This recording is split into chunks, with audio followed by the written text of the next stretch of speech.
Innalhamdulillah nahmaduhu wa nasta'inuhu wa nastahdihi wa nastaghfiruh wa na'udzu billahi min shururi anfusina wa sayyiati a'malina may yahdihillahu fala mudilla lahu wa may yudlilhu fala hadiya lahu. Amma ba'd. Jamaah sekalian dirahmati Allah Subhanahu wa taala, alhamdulillah siang hari ini bersama-sama kita bisa melaksanakan salat zuhur.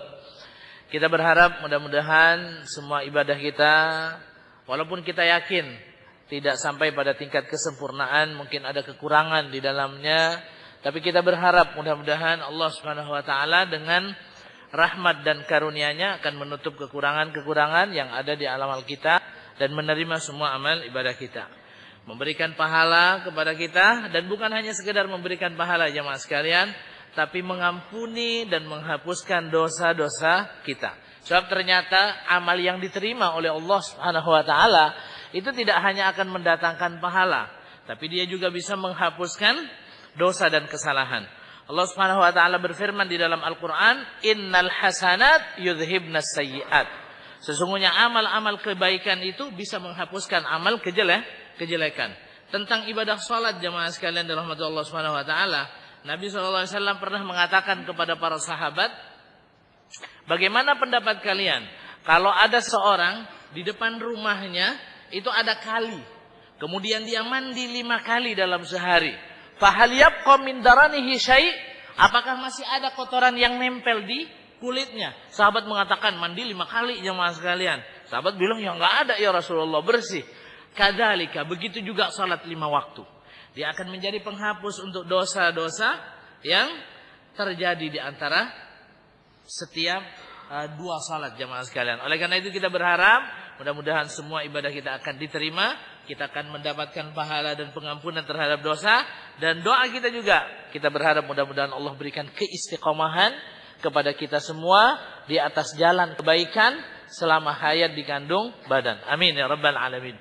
Jemaah sekalian, waktu berjalan begitu cepat. Sekarang kita ini berada di bulan Sya'ban, ya. Di bulan Sya'ban. Tapi kita masih lihat, dan sebentar lagi kita akan memasuki bulan Ramadan. Bulan Rajab sudah kita tinggalkan jemaah sekalian. Kita hanya berdoa saja seperti doa yang diriwayatkan dari Nabi sallallahu alaihi wasallam, "Allahumma ya Allah, barik lana fi Rajab wa Sya'ban wa ballighna Ramadan." Ya Allah, berilah keberkahan kepada kami di bulan Rajab dan bulan Sya'ban, dan sampaikan kami semua ke bulan Ramadan. Amin. Walaupun sekarang ini bulan Sya'ban jemaah sekalian, tapi kita masih lihat banyak di antara kaum muslimin sampai sekarang ini mengadakan acara berkenaan dengan sebuah peristiwa yang terjadi pada bulan Rajab, yaitu peristiwa Isra dan Mi'raj. Peringatan di mana-mana, dan masih tersisa. Saya lihat jadwal-jadwal di beberapa tempat masih ada yang masyarakat muslimin rahimakumullah. Oleh karenanya saya ingin pada kesempatan kali ini berbicara sedikit saja tentang satu ayat di dalam Al-Qur'anul Karim yang menyebutkan tentang Isra. Saya tidak mungkin akan bercerita tentang peristiwa Isra secara utuh. Masyaallah muslimin rahimakumullah. Berbicara tentang Isra sebenarnya berbicara tentang sirah Nabi sallallahu alaihi wasallam. Perjalanan hidup Nabi sallallahu alaihi wasallam dalam memperjuangkan kebenaran ini. Dan membicarakan tentang sirah itu tidak ada waktunya, kapan saja. Ya, kapan saja orang seperti para sahabat itu menceritakan kejadian-kejadian yang mereka alami bersama dengan Rasulullah SAW kepada anak cucunya. Kalau mereka ngumpul, nggak tahu waktu jemaah sekalian. Anakku, abah ini dulu pernah sama Rasulullah melakukan perjalanan begini, pernah ada perang begini, pernah begini, begitu tanpa mengenal waktu. Dengan tujuan apa jemaah sekalian? Agar kita bisa mengambil pelajaran. Ada satu pelajaran penting masyarakat muslimin rahimakumullah dalam peristiwa Isra Mi'raj ini, ya. Kita lihat peristiwa Isra ini dibicarakan oleh Allah Subhanahu wa taala dalam satu ayat di dalam Al-Qur'an Al-Karim, ya. Ayatnya berbunyi, "Subhanalladzi asra bi'abdihi lailan minal masjidil haram ilal masjidil aqsa alladzi barakna haulahu linuriyahu min ayatina innahu huwas samiul basir." Ayat ini dimulai dengan subhanalladzi, maha suci Allah yang memperjalankan. Jadi maha suci Allah. Masyaallah muslimin rahimahullah. Kalau Maha Suci Allah, kalau kita ungkapkan dengan bahasa Arab apa? Subhanallah. Masyaallah muslimin, kapan kira-kira orang biasanya mengungkapkan subhanallah? Kapan? Kapan jemaah sekalian? Orang mengatakan subhanallah. Oh, Ustaz, kalau habis sholat. Ya benar. Kapan lagi? Ada waktu-waktu di mana kita disunnahkan saat itu untuk mengucapkan subhanallah tanpa mengenal waktu. Kapan? Kalau kita melihat sesuatu yang menakjubkan. Kalau kita melihat sesuatu yang menakjubkan, Allah Subhanahu wa taala atau di dalam syariat ini kita diperintahkan untuk mengucapkan subhanallah. Karena itu semua adalah kebesaran Allah. Peristiwa Isra Mi'raj ini adalah sebuah peristiwa yang menakjubkan. Buktinya apa? Karena diawali dengan subhanalladzi, Maha Suci Allah. Yang asra, yang memperjalankan di malam hari. Jemaah sekalian, ini bahasa Arab, ya. Bahasa beda dengan bahasa Inggris atau apalagi bahasa Indonesia, jemaah sekalian. Apalagi bahasa Sunda atau bahasa Madura, jemaah sekalian, ya. Masyaallah muslimin, asra ini, ya, asra ini menjalankan di malam hari. Jadi di bahasa Arab itu ada bahasa Arab berjalan untuk waktu-waktu tertentu. Kalau keluar dari rumah jalan, jemaah sekalian, pagi hari itu ada bahasa Arabnya. Namanya ghada yaghdu. Kalau sore hari ada lagi roha yaruhu. Kalau malam hari ada lagi jemaah sekalian, saro yasri. Ustaz, kok enggak ada zahaba yadhhabu? Kalau zahaba yadhhabu itu pergi kapan saja. Kalau saro yasri itu berjalan di malam hari. Yang ada di ayat itu asro.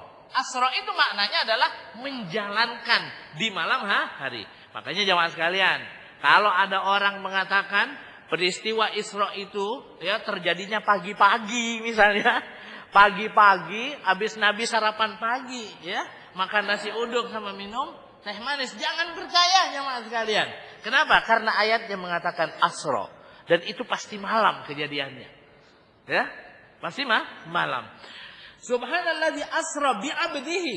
Bi'abdihi maksudnya hambanya. Jemaah sekalian, kira-kira siapa yang dimaksud dengan hamba di sini? Nabi Muhammad sallallahu alaihi wasallam. Dan semua ulama mengatakan bahwa yang dimaksud dengan hamba di sini adalah Nabi kita Muhammad sallallahu alaihi wasallam. Apa tandanya jemaah sekalian? Apa isyarat yang ada di sini? Ternyata Nabi sallallahu alaihi wasallam penghambaannya kepada Allah Subhanahu wa taala itu mendapat pengakuan langsung dari Allah Subhanahu wa taala. Makanya beliau disebutkan di sini hambanya. Dan yang dimaksud adalah Nabi. Berarti Nabi SAW penghambaannya kepada Allah itu mendapat pengakuan. Kan beda dengan kita jemaah sekalian. Kalau kita kan cuma ngaku-ngaku. Kalau kita ini hamba Allah. Buktinya apa misalnya? Kalau kita mau infak jemaah sekalian. Ada orang ngiderin list atau apa. Ya, mau ngasih jemaah sekalian. Pak, ini mau ditulis apa namanya? Oh, jangan. Tulis aja. Hamba Allah. Ya kan? Dan kadang-kadang ini urusan tulisan hamba Allah bukan hubungannya dengan ikhlas atau tidak ikhlas, tapi gede apa kecil jemaah sekalian. Kalau infaknya kecil, tulis hamba Allah tuh di situ, ya kan? Kalau infaknya gede jemaah sekalian, tulis nama gua. Kalau perlu diumumin, minta Fatihah 7 kali biar keturunannya semua masuk surga tanpa hisab. Masalahnya masalah muslimin, kita bilang hamba Allah diakui enggak? Ya kan? Jamaah sekalian, kalau dalam sastra Inggris ya ada cerita tentang Romeo dan Juliet. Kalau sastra Arab ada siapa jamaah sekalian? Ada cerita apa tuh? Hah? Siapa? Cerita apa? Abu Rawon ya pasti. Ada Romeo dan Juliet, gitu kan? Urusan percintaan itu apa? Kalau di sastra Arab ada apa? Pernah dengar enggak? Ya, Qais dan Laila. Atau lebih ini, Laila Majnun. Pernah dengar enggak? Sebenarnya bukan Laila Majnun tuh jemaah sekalian. Majnun Laila. Artinya orang yang tergila-gila pada Laila. Ya, jadi seorang pemuda tergila-gila sama Laila. Makanya disebut dengan Majnun Laila. Orang ini, anak muda ini namanya adalah Qais. Makanya kalau di sastra Arab ada Qais dan Laila. Kalau di Inggris ada Romeo dan Juliet. Jemaah sekalian, Laila ini memang wanita yang subhanallah Ya kan, kecantikannya membuat semua pemuda saat itu menginginkan dia. Benar-benar menjadi idola dia. Ya. Sampai penyair-penyair Arab itu banyak menceritakan tentang bagaimana Laila ini mendapatkan tempat di hati semua pemuda. Apalagi Qais ini. Kullun, kata penyair itu menceritakan itu, kullun yadda'i waslan bilaila. Semua pemuda saat itu mengatakan, mengaku kalau dia punya hubungan khusus sama Laila. Semua pemuda. Ya kan? Semua pemuda katanya dia mengaku kalau dia punya hubungan khusus dengan Laila. Tapi dia bilang apa? Cuman masalahnya Lailanya ngakuin apa kagak? Ya kan? Takutnya dia bertepuk sebelah tangan ya Mas. Kagak bunyi-bunyi. Lah, kita modelnya begitu. Masyaallah muslimin rahimakumullah, ya. Jikalau Nabi kita sallallahu alaihi wasallam penghambaannya kepada Allah itu sudah mendapatkan pengakuan. Kalau kita masih belum jemaah sekalian, kita cuma ngaku-ngaku saja. Tinggal gini sekarang, perbanyak bukti dengan amal kita agar penghambaan kita itu nanti akan diakui oleh Allah Subhanahu wa taala. Jemaah sekalian, yang kedua, bi'abdihi, dengan hambanya itu menunjukkan apa? Kenapa Allah Subhanahu wa taala tidak mengatakan di sini bi rasulihi atau binabiyihi? Para ulama mengatakan ternyata makom yang paling tinggi di sisi Allah Subhanahu wa taala adalah makom al-ubudiyah. Jadi penghambaan kepada Allah ini adalah makom yang paling tinggi.